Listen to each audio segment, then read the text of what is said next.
Welcome to Queen of the Ring, the podcast that wants to talk to you all about wrestling. My name is Alexa.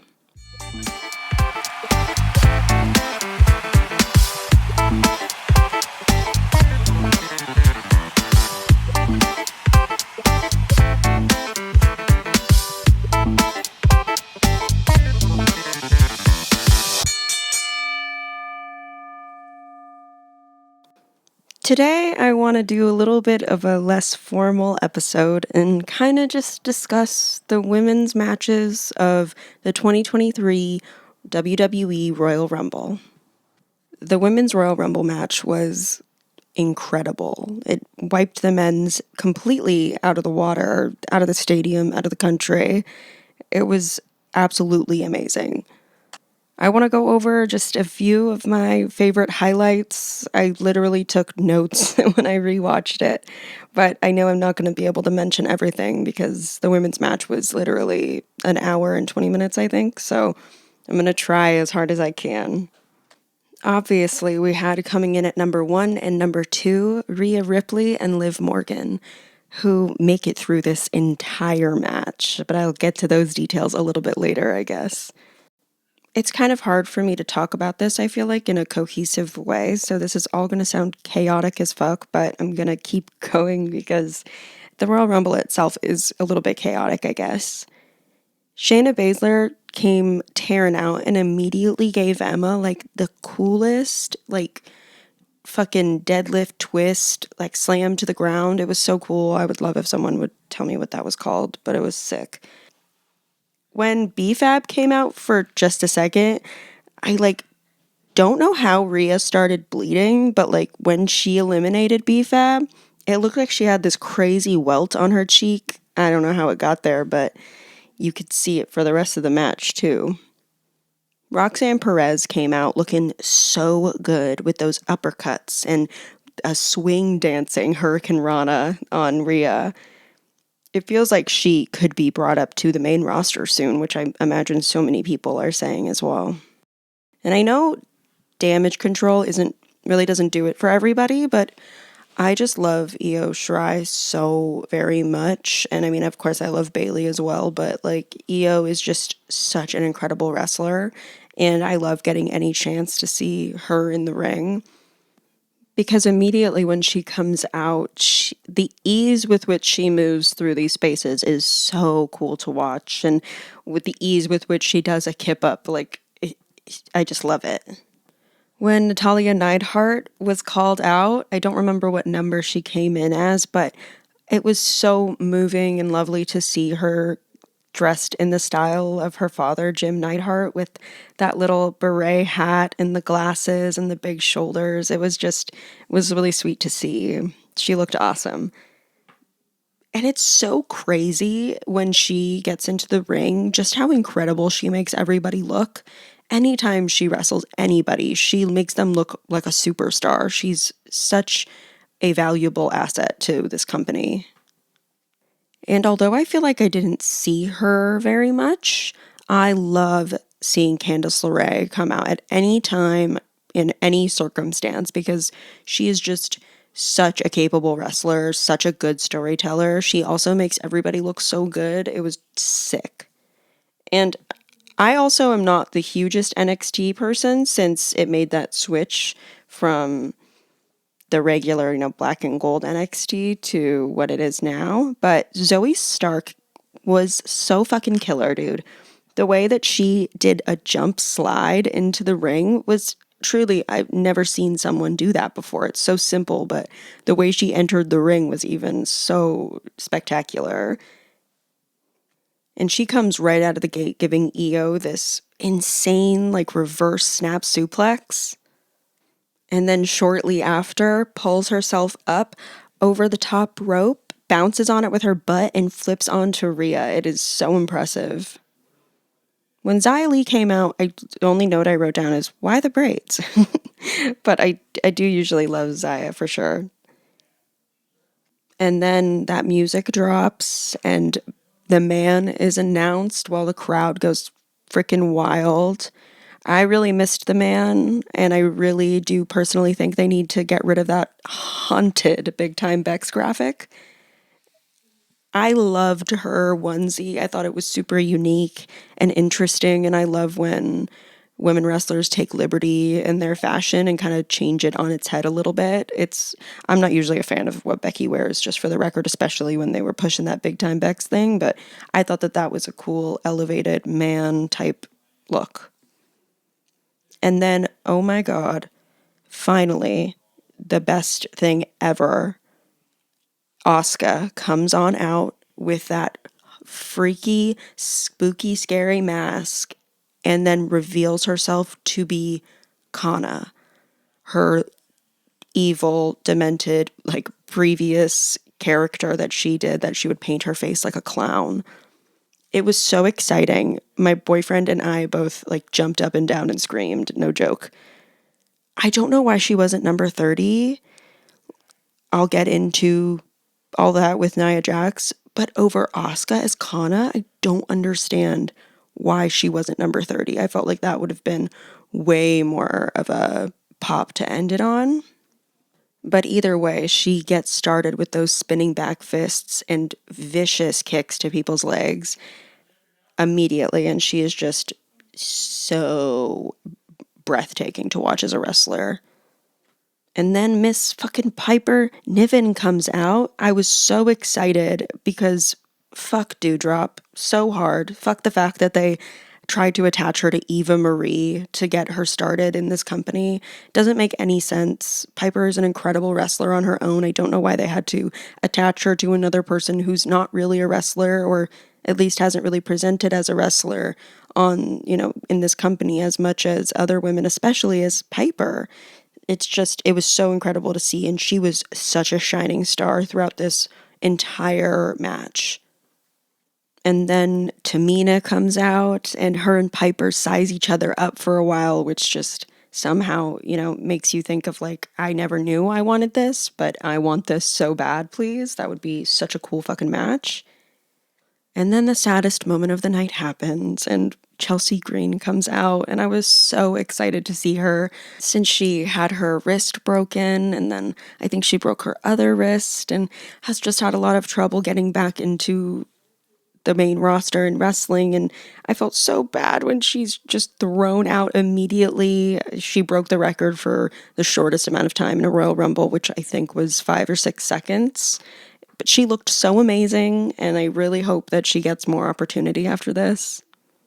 And wow, the pop when Bayley eliminated Becky and then Bayley was eliminated herself was so intense, as Damage Control and Becky all kind of wrestled each other out of the stadium. It was cool. Raquel coming out was amazing to see. I mean, one of my favorite things about the WWE is the fact that they like to sexualize Raquel's back, and that every time she walks out and flexes those muscles, I think it's the best moment of television history. I love it so much. Especially when she picks up Zelina Vega by the head and just chucks her, because Zelina looked so amazing also in her Street Fighter outfit. Oh my God. And came out and immediately did a sunset flip. She looked sick. And Mia Yim, as a quick mention, she did a super cool DDT to Rhea right when she came out. I love Mia Yim. I think she is such a cool person, especially a person to look up to. She's done a lot of advocating for victims of domestic violence and has discussed her own experience inside of an abusive relationship. And there's a really incredible episode of the Vice show The Wrestlers that was out a few years ago, that is on her and the work that she's done, and I cannot recommend it enough. It is so good.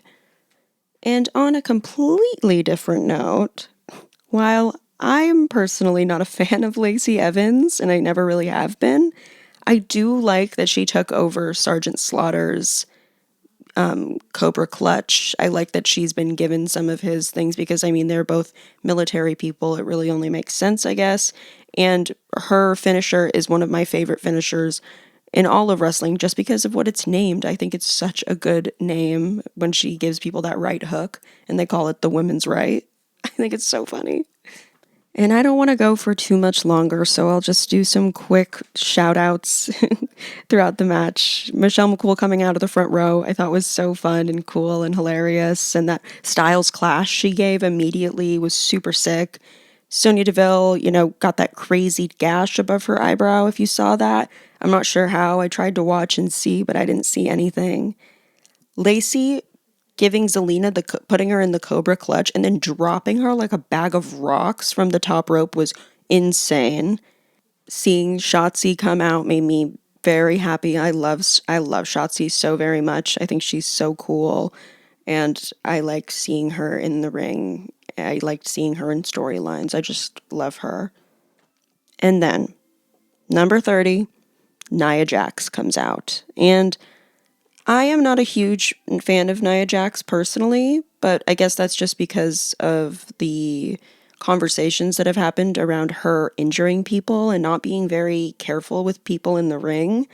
I watch Total Divas too, and I know that that's like a scripted reality show in parts, but there's a really weird moment between her and Carmella where they have kind of a strange fight over that exact conversation, and it just seems a little bit too real to be on reality television, and I think she gave Kairi Sane 2 concussions, which I just find to be egregious. She's a wrestler. She should know how to take care of the opponents, and of course, in wrestling, people are going to get hurt. It's a contact sport and it's a combat sport, but I think that there is a way to care for the people around you, and I think it's done all the time. And I was personally bored with the Andre the Giant shit where, everybody's trying to pick her up but can't pick her up, and she knocks all of them over. I mean, I love Andre the Giant, don't get me wrong, but it just feels a little bit played for that. But although, I was surprised by my own excitement when I saw her and Raquel kind of go face to face. That would be super cool, I think, but it's just a little scary when she's in the ring with the other women. And then, of course, we get to the end, and the bottom 3 is Rhea, Liv, and Asuka. And there is just the most incredible sequence on the outside, on the apron, where they all have gone over the top rope, and Asuka goes to spray mist in Rhea's eyes, but catches Liv on accident. And then Rhea knocks Asuka out. Liv can't see, and she's still making these shots at Rhea, and then Rhea picks her up with her legs and flips her over like a Hurricane Rana onto the outside. It is so incredible to watch. I cannot recommend it enough. If you're going to watch any part of it, just watch the end if you can't get through it all. And I have to say again, I cannot emphasize how much better this one was than the men's, in my opinion. It was just so, so cool to watch. Especially on the heels of something like Raw 30, where a women's steel cage match was canceled, and they ended up giving so much time to Roman Reigns and 15 minutes allocated to him walking down the runway. I just don't understand how that is priority over showing any women wrestlers on an event that is celebrating or supposedly celebrating all of the wrestlers at this company that have done incredible things. They didn't mention the first women's main event for Raw between Lita and Trish Stratus. They didn't really show much women at all. They designated that weird amount of time to Hulk Hogan, who, I'm sorry, I'm pretty sure everybody hates, because I know I do. I don't know if I'm just projecting. I apologize if you love him, but he's a piece of shit. We all know that. And I just don't understand why him and the Mouth of the South got that weird amount of time where they did nothing, when they could have just given it to the women's steel cage match and done actually something impressive. Maybe celebrated women wrestlers for how much they contribute to this company instead of just talking about all the men over and over and over and over again. And I want to end on a positive note. So, dude, Rhea made history. She came in at number 1 and she won the whole thing, which is amazing. There's only 3 other people who have done that in the WWE history, and it's Shawn Michaels, Chris Benoit, Edge, and now Rhea. It's so amazing. Liv, of course, came in at number 2, and she was the last person with Rhea, so she also made history as the longest person to be in a Women's Royal Rumble. And that is so especially incredible due to the fact that in 2019 at the Rumble, Liv was eliminated with the fastest time in history of 9 seconds. And that was just super disappointing for her. But to now make a new record and be the longest is just so amazing in just 4 years. And I feel like, or I hope that that means something for Chelsea Green too, because I mean, she's now taken that record away from Liv and she's the fastest elimination in Royal Rumble history. But I hope that in the next few years she can get her chance to get her flowers and show what she has, because she is such an incredible wrestler. I was just so excited that this was a good match and was as exciting as it was. And that's mostly it. I just wanted to talk about it. I hope you enjoyed this weird episode, and I hope that you will join again. Queen of the Ring is a podcast that talks to you about women's wrestling. If you want to follow us on Instagram, you can follow us at Queen of the Ring Pod. You can go on YouTube and subscribe to the channel. Or if you feel like it, you can give us a rating. Tell me how you feel about it. Unless it's mean, please. Just kidding. Thank you guys. Bye.